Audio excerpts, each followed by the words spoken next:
Oh, we're online. We're live. Good evening, everybody. Thanks for joining us. My name's Paul O'Hanlon. Here we are on a cold Wednesday evening at 7:30 p.m. I don't know what the weather was supposed to be today. It looked nice and blue outside, but it was freezing when I was walking back from North Sydney to the CBD. God knows why I just decided to walk across the Harbour Bridge, but I did. Thanks for joining us. This is our fourth webinar with the team from Rain and Horn, Potts Point, Elizabeth Bay. To talk to you about what's going on in these winter months, which is what we thought would be a nice way to sort of like frame the whole conversation tonight. And also a very special guest, as you can see. I'm not sure whether he's bottom left or bottom right to you because it's kind of in reverse, but Daniel Trelease from Trelease Associates, who is joining us tonight to talk about his business and how he is able to help prospective buyers to find a property that is absolutely right for them. So we'll get into that in a little bit more detail, but thank you, Daniel, so much for joining us. And I have to say the double-breasted jacket is extremely smart. I mean, we're all looking a little bit, whatever, but look at you. I feel underdressed, Paul. I feel underdressed. Yeah, me and my white shirt again. So we had Damien March at the auctioneer on, and he had this orange tie. We gave him hell for the whole time. So just be prepared. A lot of people think I sleep in my suit, apparently. Is that right? But anyway, thank you for what's in the glass. Is it water? Is that water? Yes. You just don't. It's what's in your mug, Paul? So let me just introduce for those of you who haven't been part of this for the last couple of weeks, Sam Schumann from Rain and Horn, Potts Point, Elizabeth Bay, who's down there. Yeah. Are you? I'm above you in the order, though. Oh, this is what I don't understand. Okay. A little bit of musical chairs or positions. But thanks, Sam, again. You're looking great against a backdrop of some beautiful black and white art, which is really nice. We need to talk about that at some point. Yeah. And Luke Hogan, your colleague and also co-owner in the business, who is sitting at your new offices and looking particularly smart. We need to do a bit of a walk around the office, don't you reckon, Luke, at some point? We need to tidy my desk before we do that, Paul. Exactly. but anyway, so tonight we thought we would talk about what's happening right now. Obviously, Australia is in a great position in terms of coming out of the back end of the COVID-19 challenge, which has kept us all busy over the last months, making sure that we do the right thing. And that's still the case, obviously. But it's good to see that there's a different energy. And I know we were talking earlier before we came on about how, when it comes to opens, how there are so many more people getting out there doing, basically getting back to the regular way, normality, Saturday morning, going out looking at properties. And I think that's really great. And I think what's also really interesting is that it seems to me, Sam, maybe we can start with you, that because you've got quite a diverse range of properties across the scale of across the market, that it's been really positive energetically in all sectors. Yeah, it has been. There's no doubt about it. We're seeing a nice rise across the open for inspections. Midweeks that are generally slow, even in the summer months, are starting to pick up, which is a really positive sign. There's no doubt about it that there is, it's still difficult. People are still questioning whether or not they have to commit at this time. There's a little bit of uncertainty, but with that, we're getting really qualified buyers. When there used to be, say, 30 people that came through, 35, a lot of those neighbours, people who are just property interested instead of really qualified buyers. So that's a really positive sign. When we're doing our callbacks and really drilling down onto, what people are looking for and where they are within the marketplace, it's making our job a little bit easier because we're siphoning through the people that might not have been interested whatsoever to people that are really qualified now. They've got their finance in order and they're ready to rock and roll when they find the right property. Now, as you touched on, we're lucky that we kind of have a number of different properties across the spectrum of prices. but we're seeing really positive numbers and inquiries coming through on each of those properties, which is really strong. And what are people saying when they come? So, Luke, maybe I can throw this question to you. Like, what's the general kind of vibe people coming in? Are they just kind of a bit relieved that they can go outside now, and so therefore they're going and doing this, or are they actually? Is it kind of? Are they actually really looking for a place to purchase? Are they really out there actively, doing something because they know that we're coming out of the back end of something which has potentially been, well, unprecedented in our lifetime? Yeah. So how does that impact when it comes to communicating that with the vendors around what are the actual what's the potential to realize the best price for their properties? How does that all I think the short answer is a bit of both. I love selling in winter because what we generally find rather, is that only dedicated quality buyers are coming out in the colder months. During spring and summer, everyone wants to get out of the house and let's go look at a few properties. But what we find is, just following on from what Samuel said, the quality of buyer that we're meeting at our open for inspections, just given, obviously, everyone's been sitting at home for 10 or 12 weeks. They've sat around dinner tables and discussed, obviously politics, coronavirus, and more often than not property. And they make some decisions. It's like, January's often a good month because families have spent time with one another, discussing over the Christmas break, let's sell this, let's buy another property. And really that's why the market kicks off well at the start of the year. So, the short answer is, we're meeting a lot of quality buyers who are genuinely out to purchase property.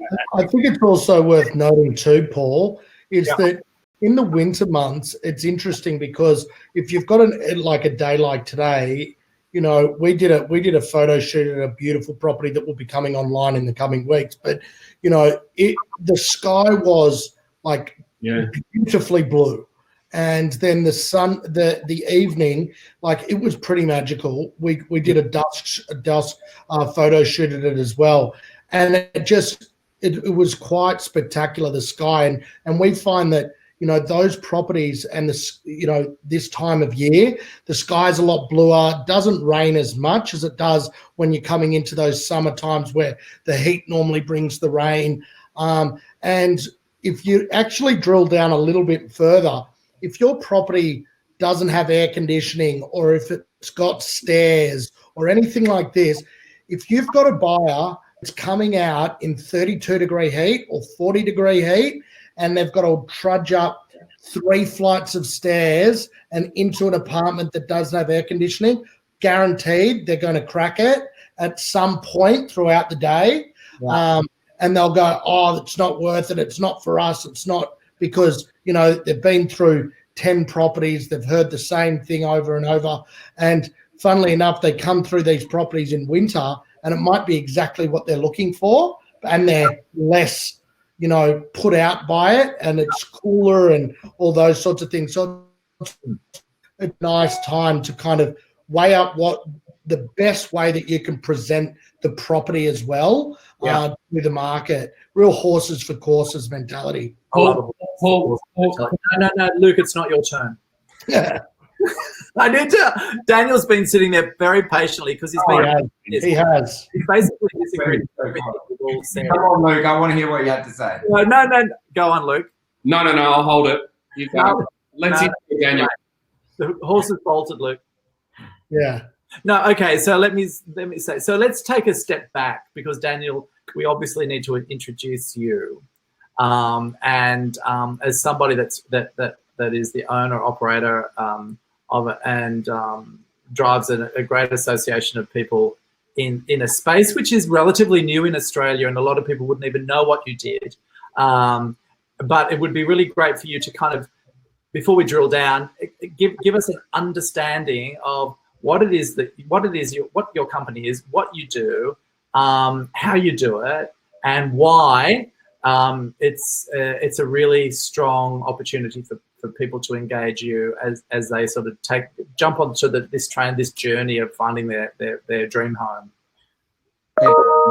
I think one of the most important things for people to really understand is that sellers have been represented for however long. Let's just call it the last 100 years. They've always been represented. And in the United States, in Europe, in the UK, it's really starting to take hold there as well, where over 50% of any transaction would have a buyer's agent involved.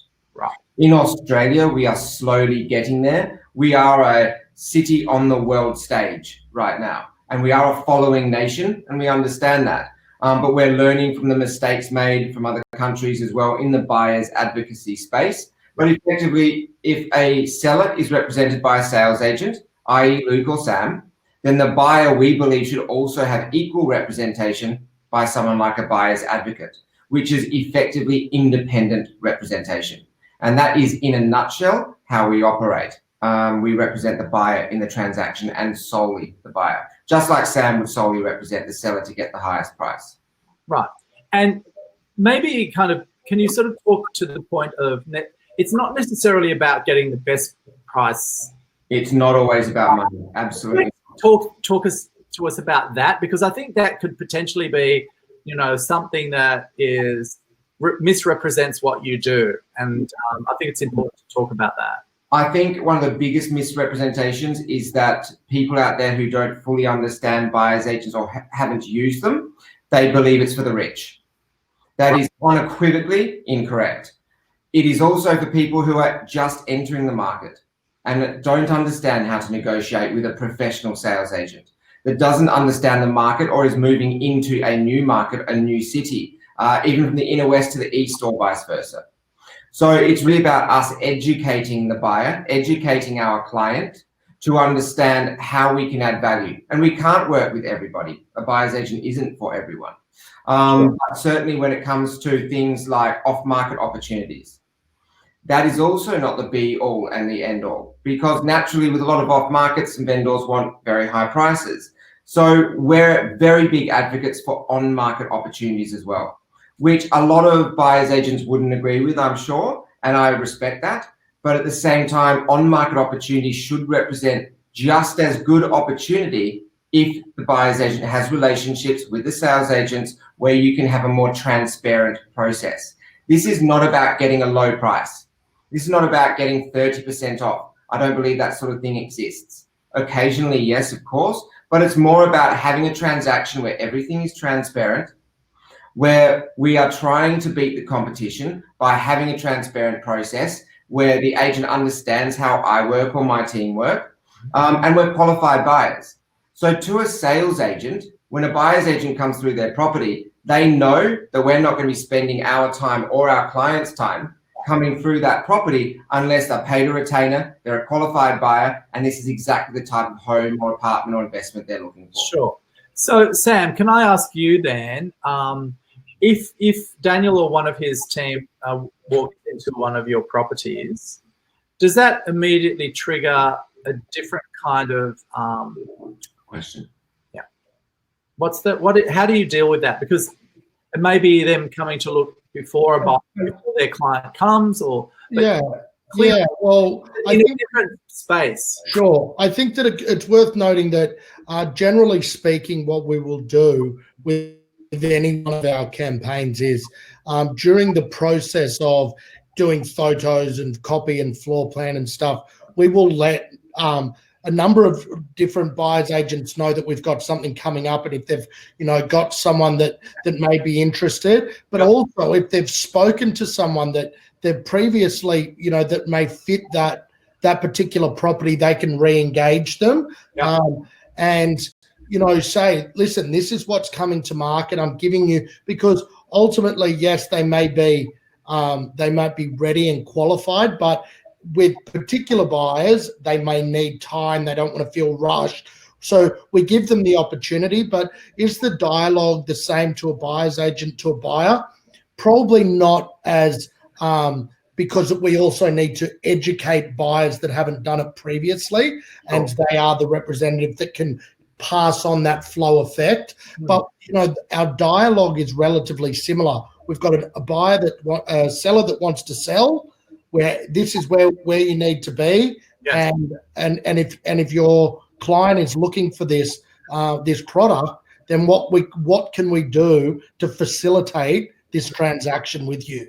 Because they are their representative So we just need, and as Dan pointed out, I think that why a lot of things are lost is that transparency. I think we pride ourselves on being transparent, and we don't conduct Dutch auctions. We don't kind of get into any of that sort of behavior. So we're very transparent. We're very open with the buyers agents, and especially there's a few, like Dan, that we have really strong relationships with, because they're tried and proven. They've actually bought through us. So with that, we can have a really open dialogue. Sure. Just a question that's come on the chat, which is an interesting one. I did see that. It's an interesting question. Yeah, about. And look, this is a really tough one because my sense is it will probably depend on where you are. But well, I think it really depends on a lot of on the agent itself, actually.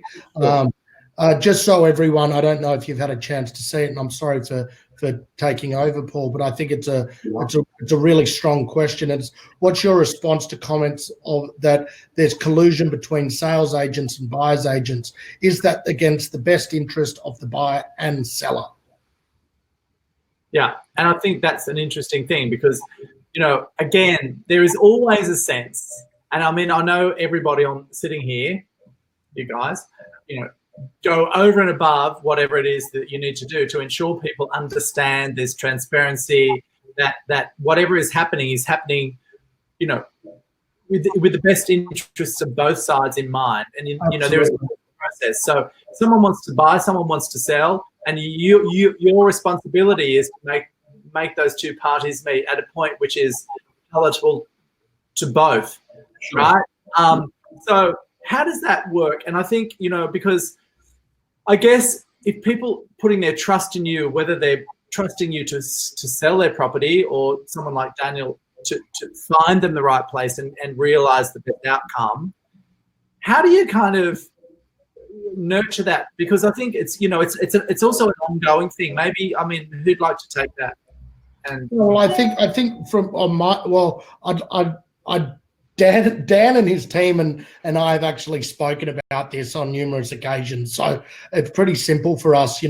We sit down with our clients and we're very open with them about achieving exactly what they want to achieve. Yeah. And also it's our duty to give the clients the correct information. Right. So, but in terms of collusion, I hear of that there are things that happen between agents and buyers agents. Personally, I don't really understand it because we always do the best for our clients. So I don't know really what to say to that from an agent's perspective, because we do say if you are looking for a good buyer's agent, speak to someone, but in no way is there collusion on the buy and sell side of the transaction. So Daniel, can I throw this one to you? So let's assume I want to buy a property, and I hear of you, and I pick up the phone. Firstly, number one, what are the questions that people should be asking you?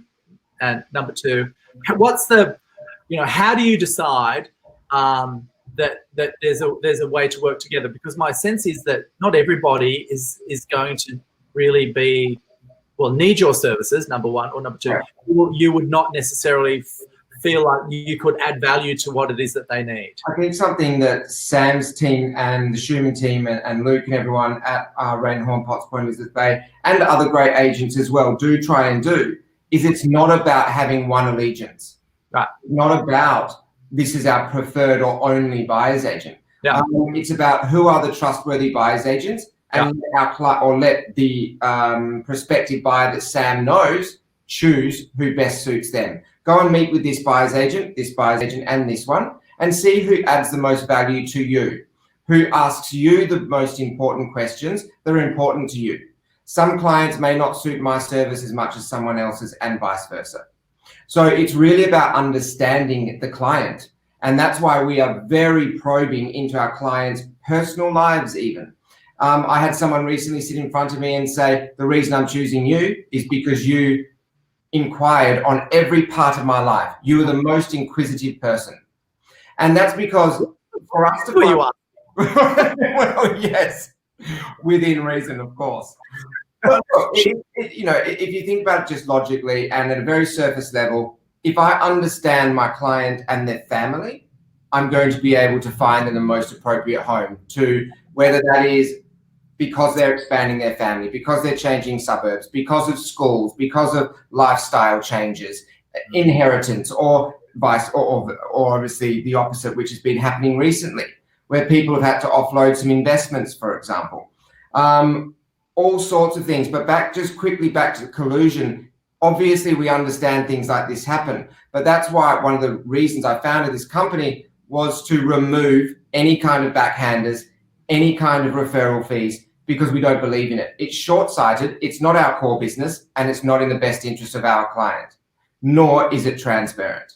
Well, I guess, yeah, a good point. Luke, maybe, I guess to that point, you would say whether it's someone like Daniel or like you guys, it's all about repeat and referral and, building a relationship with people that goes longer than one transaction, right? That's right. And I think just to follow on from what Sam and Daniel said, I think, in any industry, you've got, your really good operators who operate above board with integrity. They respect the process, they respect their clients.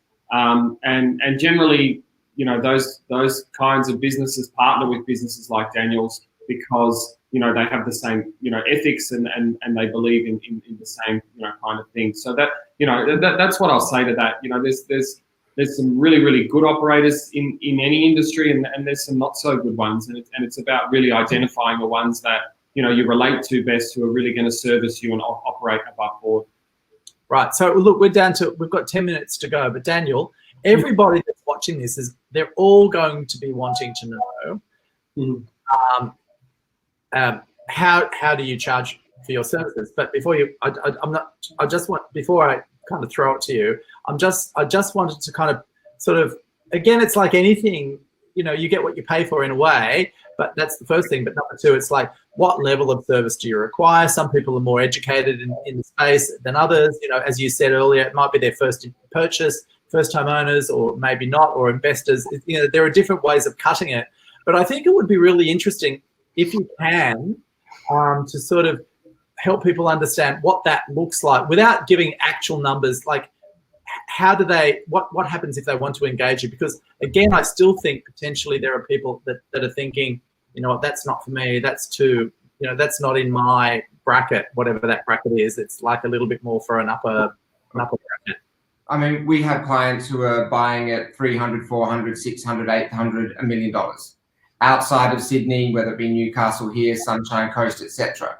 So we're certainly working and servicing clients who are not multi-millionaires and not looking for a $5 million home or a $10 million home, that sort of thing. In fact, they are more sparse than the 800,000s, the 1 millions, and the 2 millions.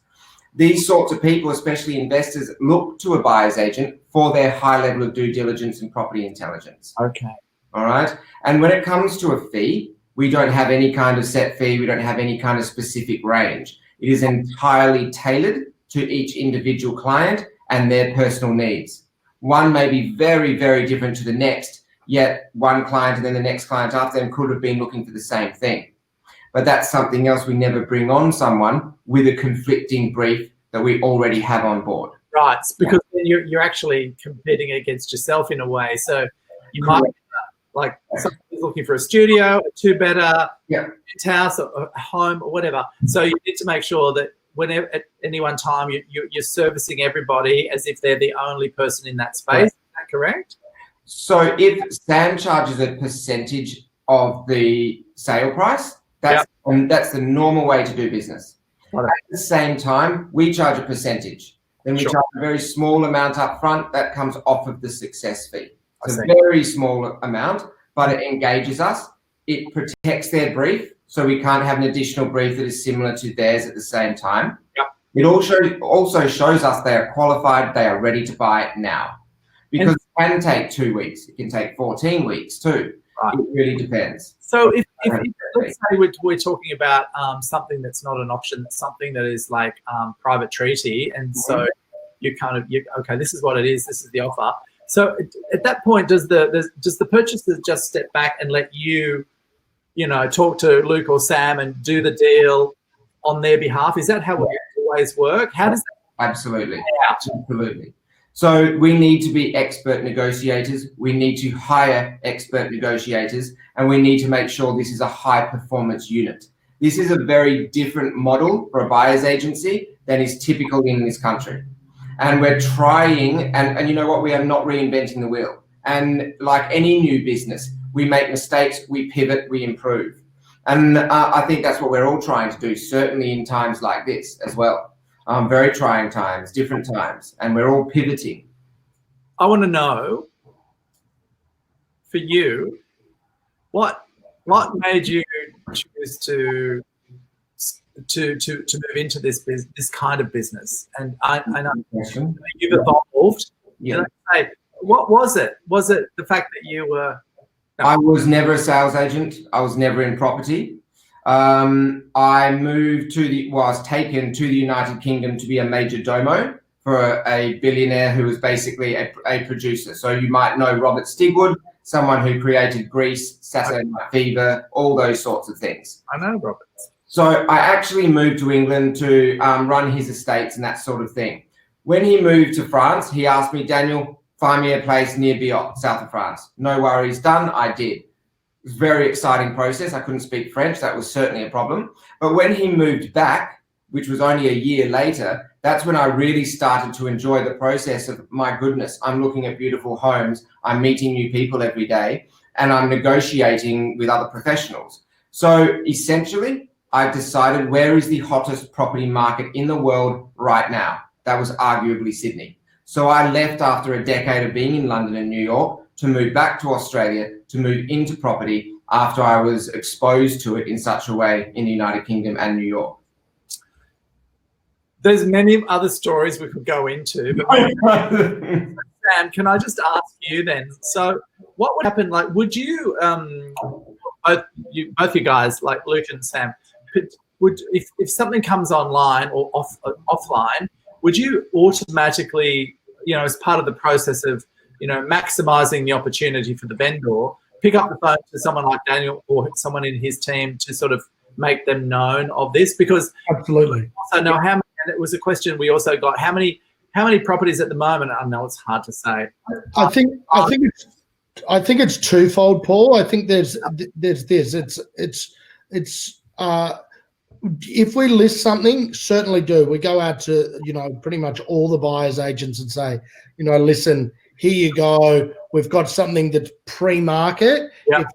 But I think that where there's actual value is that what a lot of people don't realize, that with this pivoting marketplace being driven to off market so that there's less expenditure to marketing.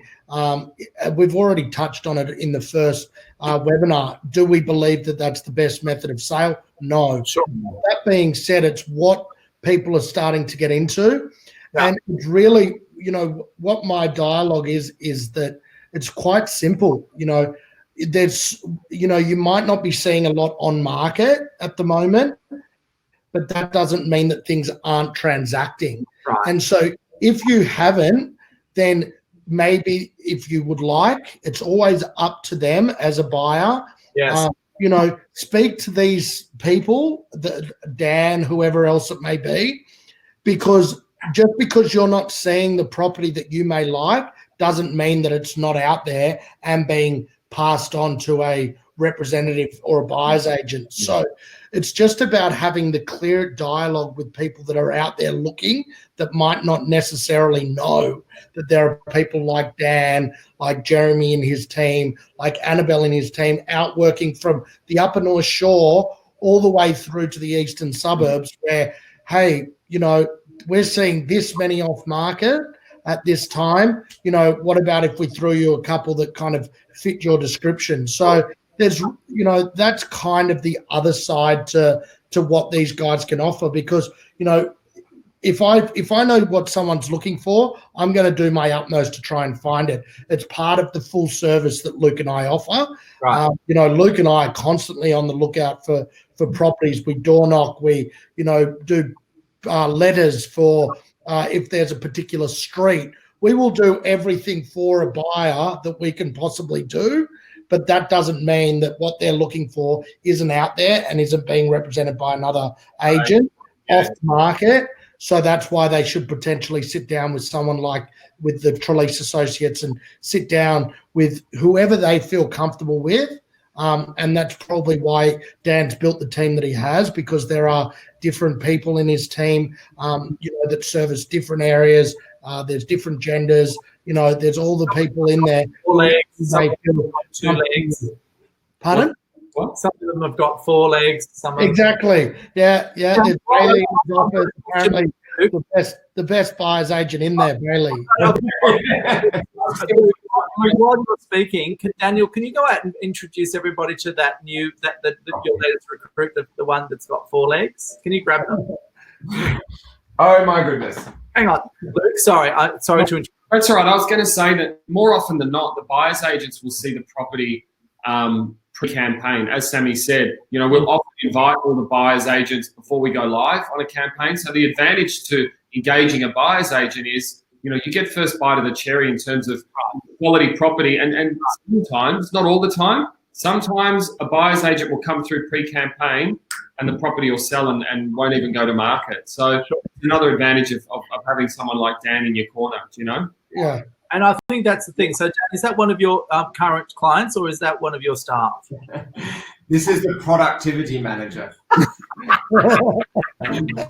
Something you all said before, I thought was really pertinent, Sam, that any buyer out there should do their due diligence, just like a seller does and speak to many sales agents. They should speak to as many different buyers agents as possible as well, and see who fits their family or fits their investment criteria. And we will always suggest to people, go and speak to other buyers agents as well. See who best fits you. And I think something else Sam said was about off markets. I'm pretty sure, but don't quote me, but I am pretty sure that CoreLogic produced their data recently that circa 50% of transactions over the last 12 months have actually been off market, which are astounding numbers. That's astounding.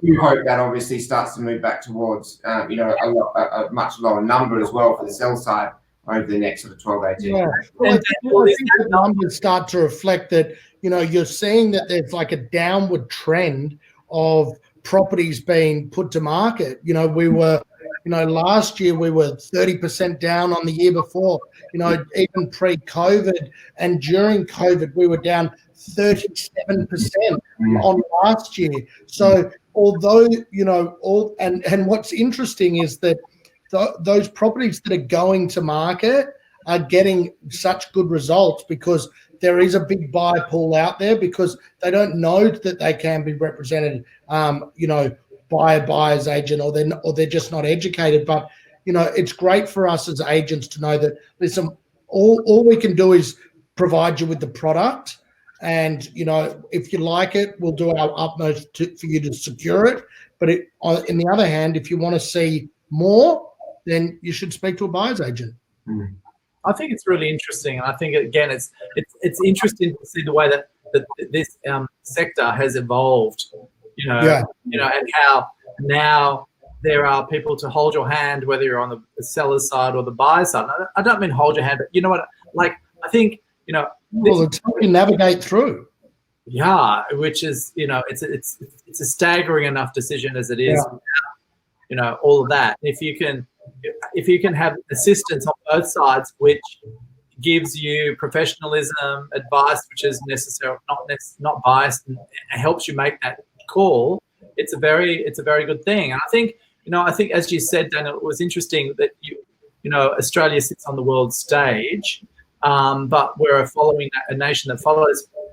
I think not necessarily followers, but we're probably a little bit more considered before we step into these kinds of things. But how have you found that, like in your business? What's that been like for you? Are people embracing it? How does that? Well, buyer advocacy is actually the fastest growing facet in real estate in Australia right now. Interesting. Okay. Yeah.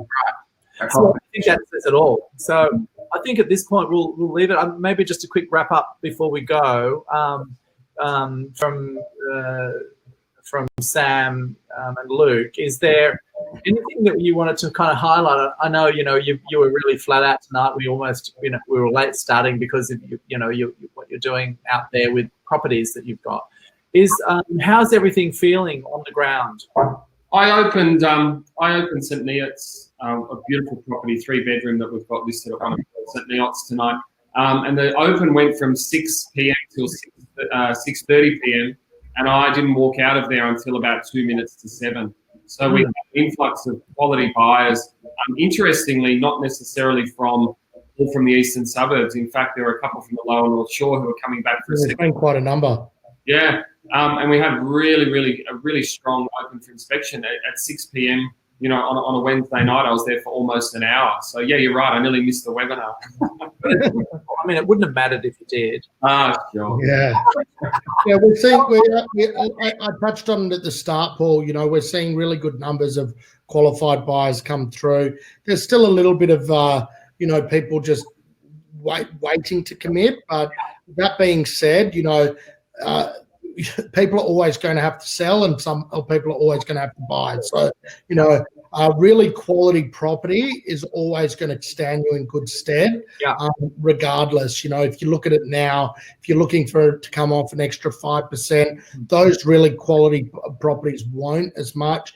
There will be a sector of the market that you will see a bit of a decline. But that being said, these quality properties like St. Neot and some of the others that we've got coming up, they won't fall. And so, Daniel, from your perspective, if you had to give us a snapshot of your current client base and what it is they are looking for, how could you map that out? What would that look like? I mean, well, I think probably one of the biggest misconceptions, certainly on the sell side by sellers right now, which is possibly why there's such low stock and sellers are holding back and not selling yet, is a mistake, because they don't understand how many buyers are out there. Of course, over that 8-9 weeks during COVID, very little inquiry, people were holding back, all those sorts of things we fully appreciate, respect, and sensitive around that. But now we've had higher buyer inquiry than any other time in these times of years. I also feel that there's higher buyer inquiry now, as in right now, than there was even in January. Because people are opportunistic, thinking the next 90 days is the bottom of the market. They're probably right too. But at the end of the day, I think the biggest mistake with sellers is thinking that there aren't the buyers there, because there are enormous amounts of buyers. Interesting. Yeah. I think that's often the case, right? You kind of, and again, because I'm going to say it, you're uneducated. And as opposed to talking to you guys who are in it, breathe it, feel it every day. So it's often the reverse, right? So I think that's very interesting. I think it's been a great session. Thank you so much, Daniel, for agreeing to. Thank you very much. Really fascinating, and I think it's kind of, you've carved out this great business which is highly respected, and I think it's really terrific, and that you can help, because I think again more people should be thinking about, again, what's the best way. At the end of the day, they want to achieve a result which gives them a property, a home to live in. It's about that generally. I mean, I know there are investors, but generally speaking, I would like to find the best home for myself and my family. What does that look like, and who's going to help me get there? And then on the other side of the equation, representing the vendors, of course, whenever you're a vendor, you want the best price, but there's always a meeting point. So with who's prepared to pay what, and so you need to kind of make that happen. And I think if you've got those relationships ongoing between buyers advocates and agents, then I think that's really an interesting piece. So and the 50% off market thing is, I think, incredible. I'm just totally surprised at that. But anyway, that's the end of it for this evening. Thank you for everyone to join tonight, and thank you. If anyone's got any questions, feel free to call. Yeah, absolutely, and definitely. So, Randenhorn, Potts Point, Elizabeth Bay. I know, Sam, and look, you were saying that people are kind of knocking on the door and coming in to say hi. I think that's really great. Yep. 46A Macleay Street, Potts Point. That's really Everyone's welcome. It's the old Joe and the juice. Have no juice, but we've got plenty. We can help you in other ways. All right. Thank you, guys. Appreciate it. And we'll see you in 2 weeks' time for the next one. Yeah. We thought we'd give everyone a breather next week. So in 2 weeks' time, we'll be back with another webinar with somebody who's going to shed some light on how to help make your property the most sellable by creating interesting design inside and out. So we'll see you in 2 weeks from tonight. So Meantime, enjoy your evening. Daniel. Okay. See you guys. Bye-bye. Bye, guys.